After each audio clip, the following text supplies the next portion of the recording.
It's the last days. Didn't they tell you?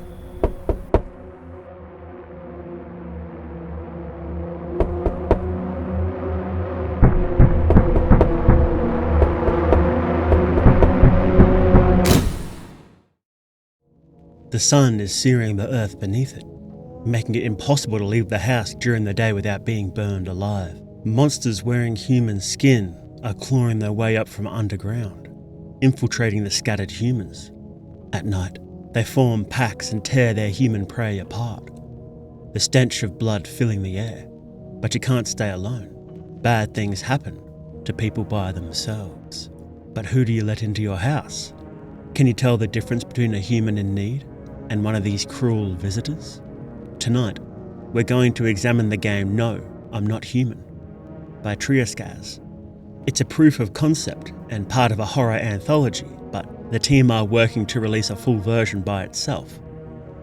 The game is simple and subtle, and it hides a depth unusual for such a small game. Dogs rule the world, and only dogs will be here.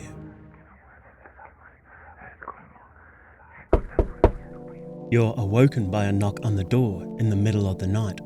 It's your neighbour. He warns you that, since things have changed, lots of people are leaving the city and you'll have to let some stay. But you need to be careful. People have been killing others. There's even rumours of creatures that look like humans hiding among the refugees. The news will tell us more as the scientists figure it out. But you can't stay alone. Who knows what could happen? He says it's safe to look out your windows at night, but not during the day. The sun is so hot and bright it burns your eyes. He offers to stay the night to help you out.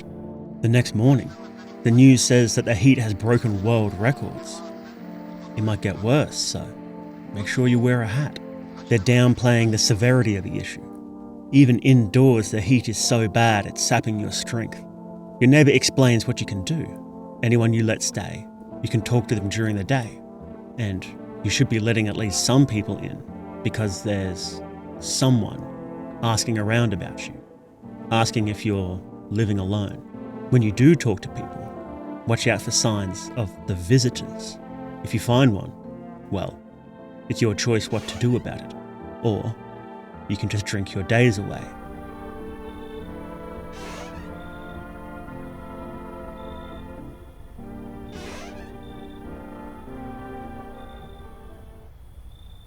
At night, you can finally look through your window to see the world around you. The neighbour's lights are on, waiting for him to come home. There's even some teenagers hanging out together. It's surprisingly normal. The world is adjusting to not being able to go out during the day. At the front door, your neighbour's daughter comes to take him home. Now you're all alone, so you better make some friends.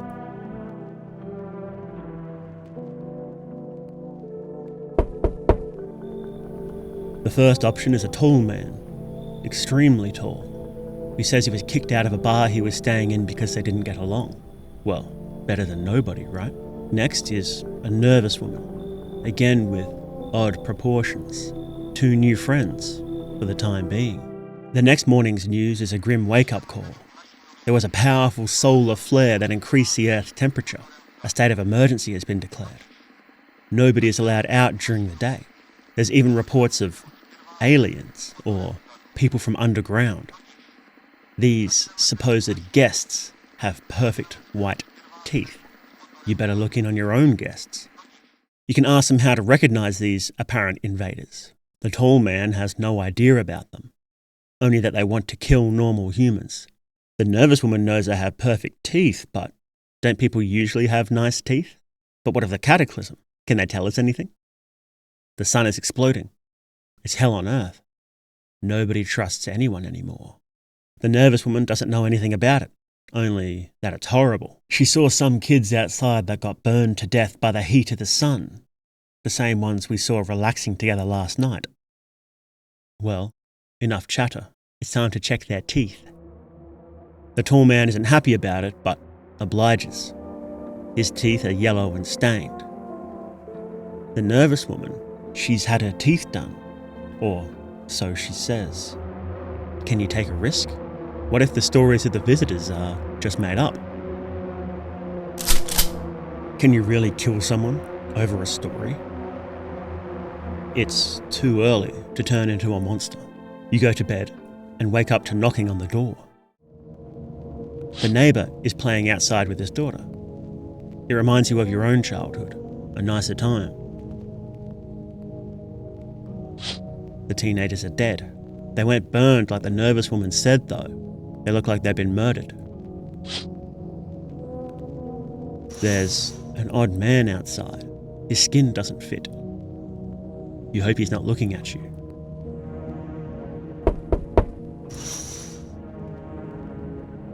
The first visitor is a woman wearing a thick jacket. Despite the heat, she can only feel the cold. Next, a short man in a stained shirt, some kind of zealot, ranting about the sun. The more the merrier, you suppose. But there's one more guest. A stranger one than usual, if that's even possible. He has a bald head, black, tired eyes, and a puffy face. He speaks in a mysterious way, but he doesn't want to stay like the rest. He just wants to tell your fortune if you pick a page out of his book. The dead will come and tell, and he will not be believed. What does that mean? The night ends. The TV blares a new announcement, or perhaps it's a warning. The Federal Emergency Management Agency, or FEMA, have ramped up operations. You may see them around in their distinctive hazmat suits, and you must listen to their commands. Furthermore, FEMA are running tests to find visitors, and have found a new sign. They have dirt under their nails from when they dig themselves out of the ground. Time to check. First, the nervous woman.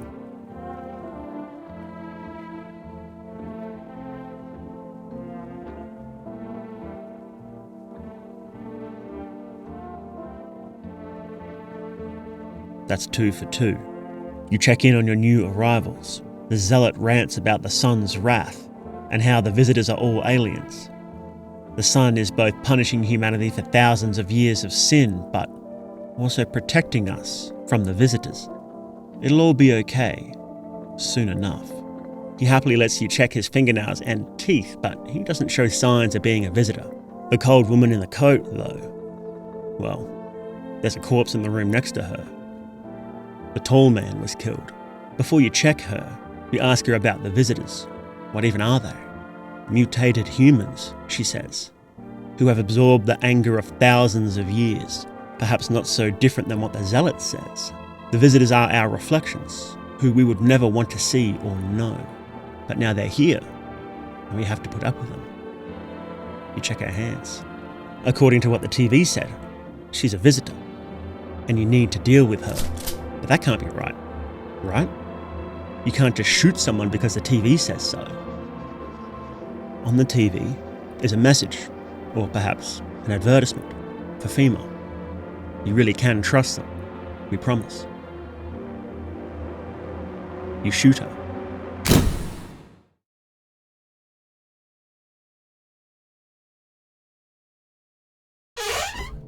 That night, the windows show the escalation. FEMA surrounds your neighbour's property. Next, the same examining the now scorched corpses of the teens, and finally, a squad of soldiers talking about a tall, pale man. You've seen him before.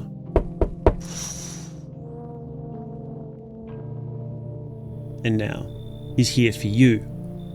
How's it going here? Is everything okay? He asks, after a long silence. Listen, are you alone in the house? Just curious. You're reading someone's fortune, promising salvation to some, driving some away. You're lucky tonight. I can hear someone whispering in your rooms. But who knows what will happen tomorrow? He leaves into the night. There's 3 other people who show up to your door tonight. A widow carrying the corpse of her husband, just looking for a place to rest for a short while. A greasy little man not taking anything seriously, except the thought he can make a quick buck. And finally, a doctor. Always good to have a doctor around. FEMA have organised quarantine zones for people showing signs of being a visitor. Visitors, according to them, are merely people suffering from an illness. They've even discovered a new symptom: bloodshot red eyes, supposedly caused by the bright sun. When you leave your room, you smell death. The zealot has been killed overnight. Enough is enough. Time to check everyone again. First, the widow. Her eyes are bloodshot, but she says she's been crying. Her hands are normal, so she's probably fine. Then, the nervous woman. There's no doubt now. She's a visitor. The doctor, he has odd eyes but a logical explanation for it. You have to be careful what you do. In this heat, your energy drains quickly. Finally, the con man.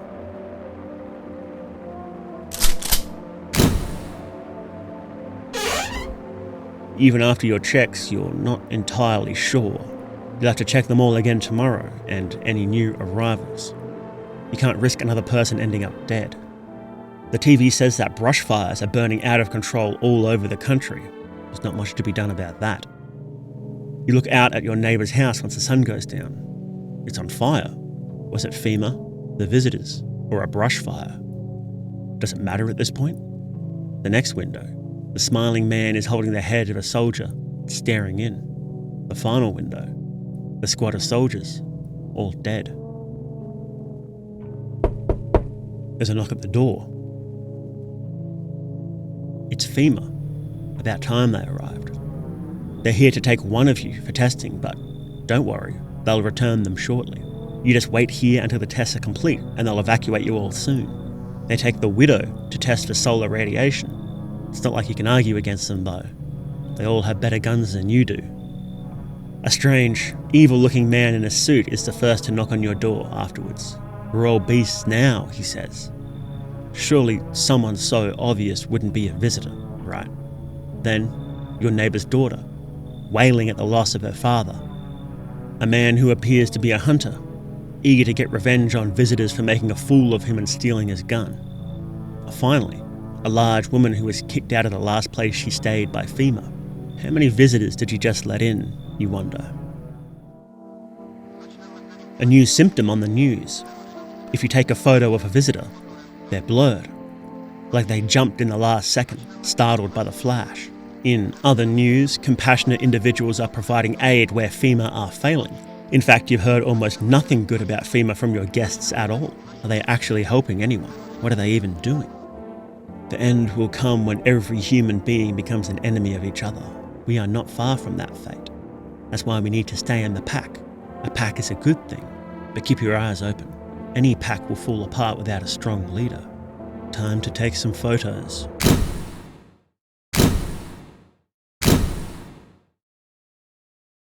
You got them all.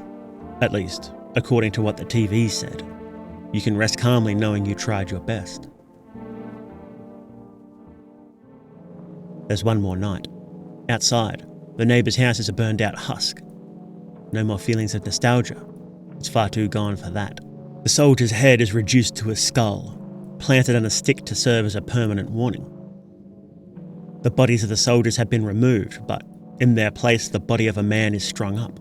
A mob thought he was a visitor, and they turned him into a sign. FEMA's at the door again. They want one more person to test. One wasn't enough, you see. Not like you can argue. Then, a familiar face. The smiling man. What do you think of the one in the suit? He asks. He doesn't care about your answer. Say, are you alone in the house? Luckily, you're not. Do you know what you're getting ready for? It's the last days. Didn't they tell you? Dogs rule the world, and only dogs will be here. Have a good stay. And then he's gone. Into the night again. One final guest, the fortune teller. But what comes next is a terrible secret. You're back. It's not for long.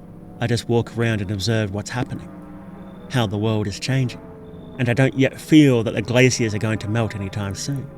Looks like we're in for birds raining from the sky. What does that mean? You tell me. Is this supposed to be the end? Or are we yet to smell more gunpowder? I can't see beyond my nose anymore. Probably nothing to wait for. What can we do? I don't know. I'll just keep watching. That's all I can do. What will you do? You survived the week, but they can't trust you. Too much blood has been spilled, almost entirely by you. It doesn't matter that it was to keep everyone safe. You're forced to leave your own house. How long could you possibly last in the sun?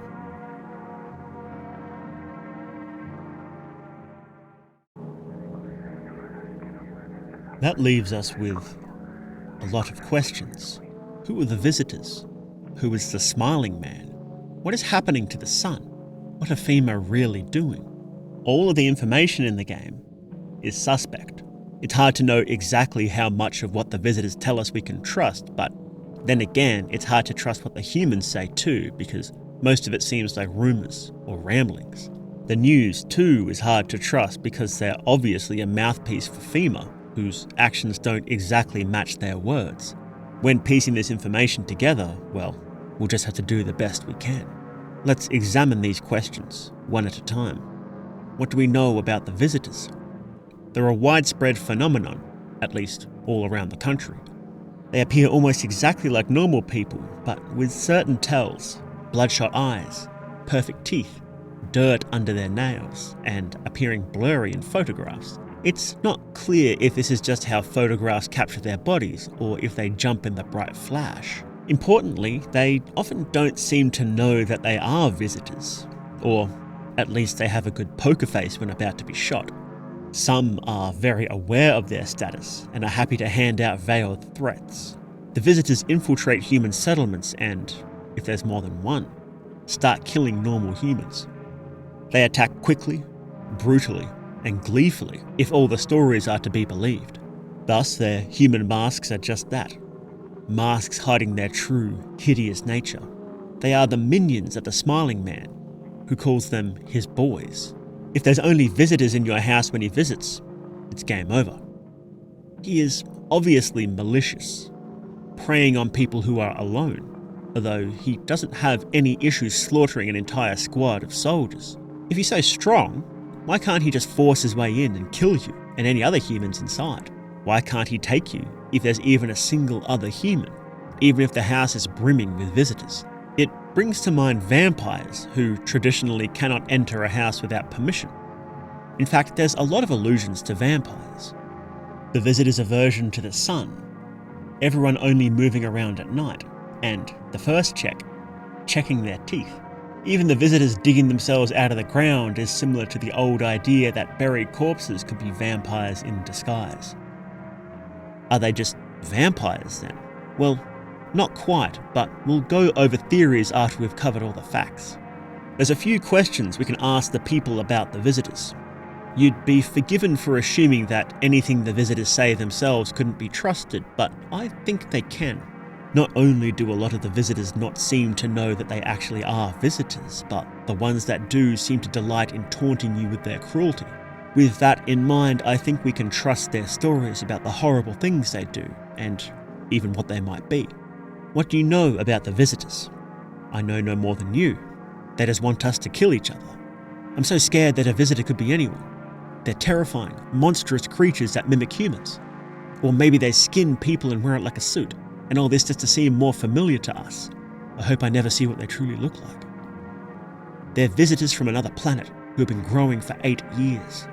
When they emerged, the sun smote the land to help us, to burn away our sins.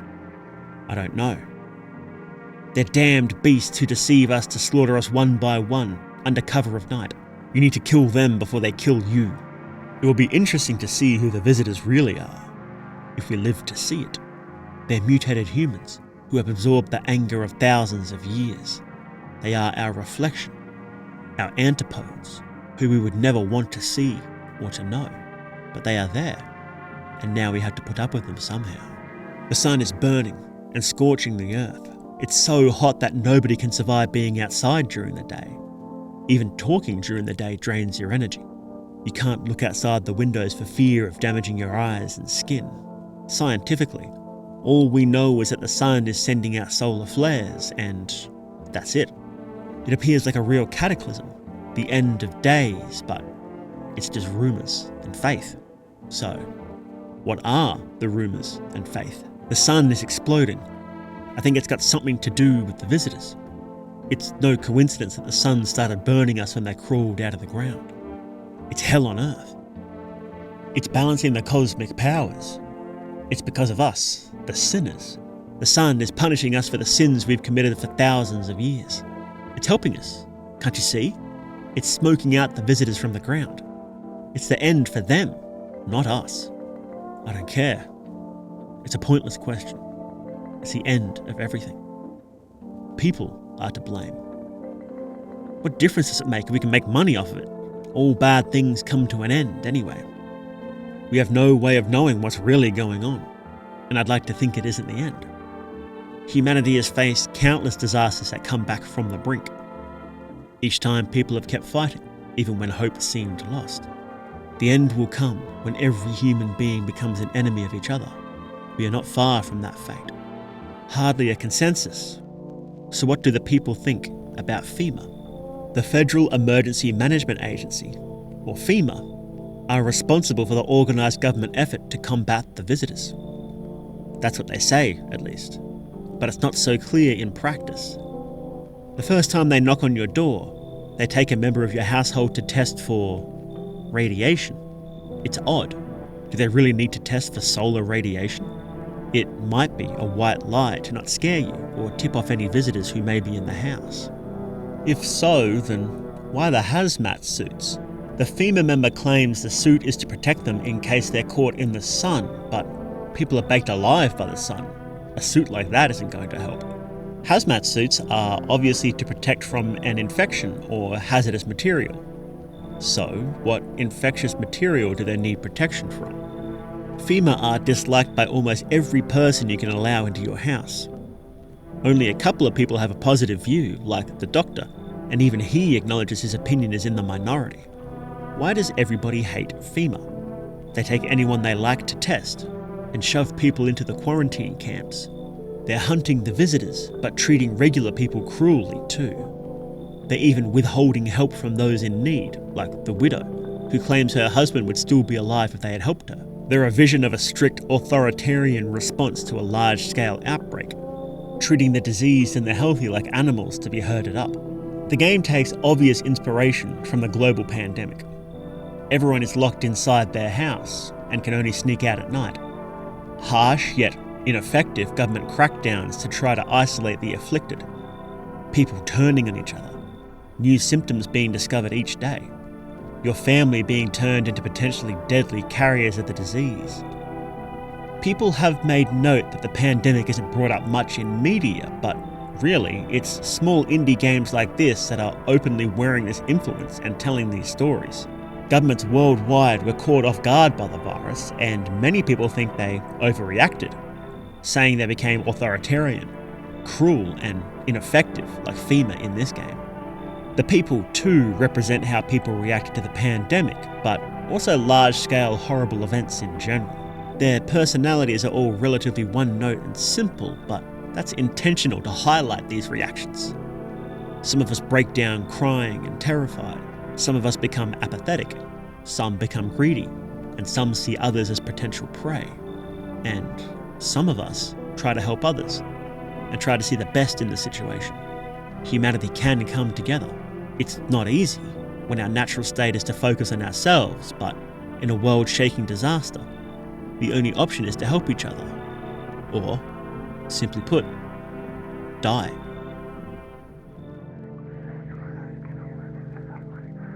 The dead will come and tell, and he will not be believed. This is a line spoken by the most mysterious character in a game full of mystery. Who exactly is he talking about? The line itself is similar to verses from the Bible. Verily, verily, I say unto you, he that heareth my word, and believeth on him that sent me, hath everlasting life, and shall not come into condemnation, but is passed from death unto life. Verily, verily, I say unto you, the hour is coming, and now is, when the dead shall hear the voice of the Son of God, and they that hear shall live. These verses are being spoken by Jesus.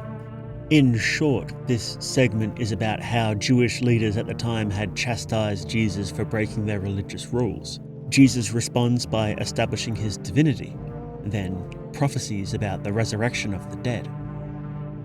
Marvel not at this, for the hour is coming, in the which all that are in the grave shall hear his voice, and shall come forth, they that have done good, unto the resurrection of life, and they that have done evil, unto the resurrection of damnation. All the dead shall rise. Those who have done good and accepted Christ shall be granted eternal life. Those who have done evil and rejected Christ shall be scorched and damned. It seems that the visitors may be dead sinners brought back to life to face judgment. Naturally, the smiling man then would be the devil. Contrary to depictions in movies, the devil cannot do much without your permission. He cannot enter your heart without you letting him. Sinful actions may be easy, fun, or otherwise appealing, but they are still your own choice at the end of the day. The smiling man cannot enter your house unless you let him, or unless your sin is so great that you fill your house with visitors. The devil takes you if you do not act with enough diligence in weeding out sin, or if you do not act with enough virtue by saving those who need it. While each person you can let enter into your house does seem to represent a different way people react to disasters, I don't think they match perfectly to sins and virtues. For example, apathy is not a virtuous way to react to this situation, but the widow is a human. In reverse, the hunter tells you to be vigilant and to hunt down visitors, a virtuous action, but he himself is a visitor. The visitors are similar to vampires in appearance and action. The vampires are historically represented as anti-Christian, being terrified of the crucifix. They hate the sun, not because of the scientific property of the light, but because it is an ancient symbol of goodness and divinity, their antipode. And, like mentioned previously, visitors and vampires share other features, like needing permission to enter and being born underground. If FEMA aren't lying about visitorness being spread like a disease, it follows along with vampirism too. It can be spread and contracted, and in some games is even treated exactly like a disease, such as in Skyrim. The developers of this game, Trioskaz, are a Russian team. The common Russian vampire legend is about an entity called the Wurdalak. The Wurdalak, after resurrecting, returns to its home to feed specifically on its family and household. Another name in Russian for the vampire is Upir, which also refers to witches, werewolves, or sinners excommunicated from the church. The word Wurdalak itself may be a corrupted version of the East Slavic word Volkodlak, meaning wolf hide, i.e. someone who wears a wolf hide, a werewolf. All this to say that the Russian vampire has a strong connection to sinners, feeding on your own house, and someone who is a wolf in sheep's clothing, a term explicitly brought up in game to refer to the visitors. Just another note, but there is a kind of Russian ghoul, a living kind, that carries its dead partner on its back, exactly like the widow. The game is steeped in Russian mythology, and I suspect much of it goes over our heads in the West. If the visitors are based on sinners and vampires, that means the game is suggesting that sin is spread from one person to another. I don't think the game is directly comparing sin to a disease, but it is a second-order implication from the link between visitors, sin, and vampirism. To explain, the neutral ending occurs when both visitors and humans have been killed in your house. You've done a lot for those you let in, but too much blood has been spilled. You are too dangerous to stay in this house. You must leave. You are being driven out of your own home by people fearing for their safety. You didn't live one day, and burned by the scorching sun outside. Because you allowed violence into your house and became violent yourself, you let sin in and were punished for it, thrown out into hell. The end will come when every human being becomes an enemy of each other. We are not far from that fate. That's why we need to stay in the pack. A pack is a good thing, but keep your eyes open. Any pack will fall apart without a strong leader. The suited man is telling you what the plan of the smiling man is. He wants you corrupted and murderous, or at least apathetic, to allow for the normal humans to be killed and turned away. Then, you can be torn apart by the visitors or taken by the smiling man. The large woman tells you not to let anyone else in. The man in plaid likewise tempts you by telling you to kill, and chides you for letting so many people in. The cold woman in the jacket stresses that she's not afraid to die, even when you aim your gun right in her face. They're trying to tempt you to sin, trying to spread their disease to you. FEMA have it half correct. They're right in that this condition can spread, but their suits can't stop it. They're right that the visitors are humans suffering from a condition, but no amount of treatment or quarantine camps can fix it now. But why is that? Why can't it be fixed? What is actually happening in No, I'm Not a Human? It's the end of days, the biblical kind. The rising of the visitors and the sun scorching the earth happened at the same time because it's part of the same event. It's time for the virtuous and the sinful dead to reawaken, but for some reason, only the sinners rose up. As far as we've seen, the virtuous dead have not been granted new bodies in eternal life. The gates of hell have been swung wide open, and Lucifer himself leads the charge. The visitors, these sinners, do his bidding. They infiltrate and then, at night, they tear their victims apart piece by piece, gleeful in their violence. All the visitors tell you not to open your doors, that you don't show the virtue of hospitality and save those who need saving. Even the one who tells you to stay in a pack expects everyone to turn on each other eventually. There are some other signs of the apocalypse, although I admit it is very vague. In the book of Revelations, 3 things in particular might have been used as inspiration. It's said that humanity will hide in caves in the mountains, similar to how people have to hide in their homes. Wildfires will burn across the surface of the world, and the news says that there are brushfires burning uncontested. There are 2 wandering witnesses that speak God's word to the people, and that may have been the inspiration for the bald man. These 2 witnesses get tortured, so if I'm right, then I fear for our cryptic friend. There are, of course, myriad other signs of the apocalypse that are missing from the game, so it's not one-to-one with the biblical apocalypse. At least, not yet. However, the scorching of the sinners is plain to see. As the visitors clawed their way up from hell, the sun lit up to obliterate their souls. None can withstand the glory of the heavens, the sun. Not even humans, because even virtuous humans are fallen and have inherited sin. FEMA are trying to control the visitors, but it's impossible. The visitors hide too well, and there's too many of them. The government is trying to control the messaging by pretending they're hunting for irradiated people, that the visitors are just people who are suffering from a disease, but neither of those are quite true. When asked about why they're wearing hazmat suits, they say it's to prevent damage from the sun, but it's to prevent disease. They're getting their lies mixed up. It's likely they're lying to prevent mass panic. Their tactics will become increasingly authoritarian as control slips through their fingers during this fight they cannot win. Soon, they'll begin to take extreme actions to ensure they stay in control. If kidnapping and moving people weren't extreme enough already. Depending on how obvious the developers want to be with their metaphor, we may even see a vaccine being distributed in the full version of the game.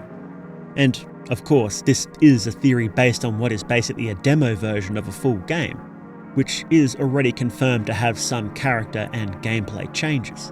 So even if this theory is correct for the current version, it may change in the final release. Although I do expect that the full game will develop this theme further. The exact events in the apocalypse have been debated for a long time, and it's clear they have their own twist on them. I won't give a full list of the events of Revelations here, but perhaps we will see the 4 horsemen, rains of fire and blood, a great comet in the sky, or similar. The book is quite dense, and there is a lot to draw inspiration from. I'd just like to end this section by saying that researching Russian beliefs was a bit tricky since most of the sources are in Russian. And while automatic translation is better these days, it's still far from perfect. Please forgive me if I got any of the details of Russian belief incorrect, and please forgive me if I also mispronounced any of the names.